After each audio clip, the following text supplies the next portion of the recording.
So my experience with getting the vaccine was relatively painless, but I do want to call out some of those challenges and barriers that I can see as we continue to vaccinate the Black gay community. Definitely technology. I think that there is an assumption right now that everybody has a smartphone. I'm recording this video from my iPhone, a smartphone, and I've got access, again, reliable internet. I've got access to a smartphone, a cell phone. I was able to get onto social media to get the appointment. I was able to know how to navigate and work those things. There may be some members of our community that don't have smartphones, that don't have reliable internet, aren't able to kind of navigate Twitter, Facebook, Instagram, and even the websites. There may be people with different abilities. We have to keep that in mind as we go about vaccinating the population. Is there a number we can call? Are there resources that we can maybe pull together when these vaccines come out so we can assist those who may not know how to work the technology to be able to get those appointments? Kind of how it was in the beginning at COVID, in my experience, of asking your friends, asking your family, hey, do you need any help accessing this, is one of the things that I've experienced, and I've been helping people as well as more appointments have come out and more organizations here in Atlanta are holding vaccination clinics to kind of tackle that technology barrier. Like I say about transportation, I am again fortunate that I can go outside and hop in my car, or even still, I've got a MARTA card. I can make it to MARTA and I've got money to be able to put gas in my car and get on public transportation and walk. There may be people with different abilities that can't do those things. So we have to keep that in mind. As well, work. I have work obligations, a 9 to 5, even with all of the things that I do on the outside of all of these jobs. But luckily, my job was able to work with me and create time and create space. And I have pretty much a job that is work from home and I can move around a little bit. But what if your job doesn't allow you to do that? And the only hours that they had were pretty much standard 8 to 4:30, I think, hours. What if you can't get off on that? We've got to, as well, in thinking of vaccinating the population, everybody may not be able to make a Monday to Friday, 8 to 5. What about those late night hours? What about those weekend hours? What are we really aiming for when we're trying to vaccinate and build equity when it comes to this community of Black men who sleep with men? How are we making this as convenient as possible as we can for this community? And the biggest part about it is just getting the right information at the right time and knowing what is the right information, what's reliable, where are we getting that from? And it's quite all right. It is quite all right. Even in my conversations with my Black queer friends of saying, I understand that you're hesitant about the vaccine. Trust me. I had a conversation with one of my really, really good friends, and it's just like, why are you letting these people experiment on you, best friend?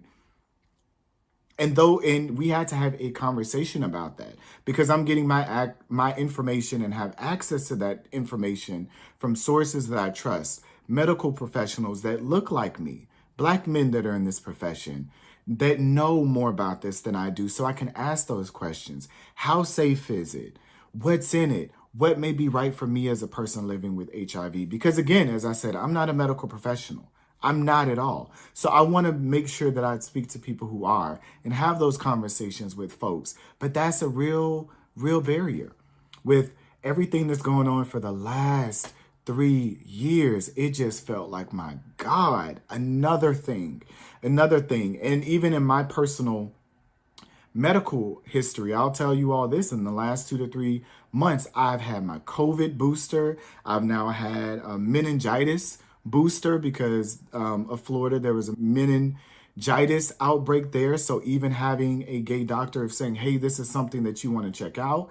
And now I've got the Monkeypox vaccine on top of that. And so as I had a conversation with my friend of saying, hey, at this point, I'm trusting science. I'm trusting those people. But if you choose not to get the vaccine, there are still steps that you can take to keep yourself safe and healthy. There are symptoms that you can look out for. Maybe you want to have conversations with your sexual partners and things like that before you decide what you want to do in the bedroom or outside of the bedroom, if you enjoy going to sex parties, if you enjoy anonymous sex. I'm all for it. With some of the challenges that you may experience of going about your daily activities or having the sex that you enjoy, I'm here for it. But right now, knowing what I know about these cases and things, and these are just things that are reported. How many go unreported? So I've been having these conversations, and it's really really interesting. And I try to stay away from right or wrong or do it or not. But if you choose not to, as I've been telling my friend group, just make sure you're doing what's best for you. Make sure that you're doing what's best for you. So again, I just wanted to come on here really quickly and tell you about my experience, things that I've seen, things that I'm concerned about as we move forward to making sure that the folks who need it the most have access to it if they want it, because that's going to be very important to me. And maybe I'll come back and update you all once I get my second dose and try to give you some photos or things like that. Or I didn't want to make a video. I thought about that as well too. I didn't want to make a video because these are my personal decisions, and I wanted to respect everyone's privacy and their own individual experience, and nobody wants to be coming up in here with the camera, okay? Nobody wants that, because right now, like I said, the language has been very stigmatizing of making this a gay disease or slut shaming or that you're a hoe. I don't see nothing wrong with having the sex that you enjoy and taking care of yourself in that and being your own best advocate. And if this is what you want to do for you, again, I'm all for it. So thank you so much for listening. And if you're watching, for being patient with me. As I said, life has been lifing. Adulting is adulting. And I've needed a few moments in my own personal journey with everything that's going on to step away from my own mental health and really go to places and spaces where I feel loved. And I've needed a lot of that. So again, I would just say, if you are out there and you're considering it, or if you've had the vaccine, let me know if you feel comfortable.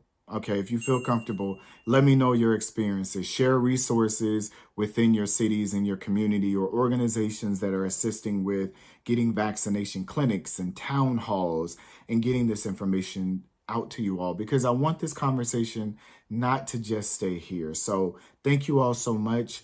As always, please be good to yourself and be safe. I will talk to you all later.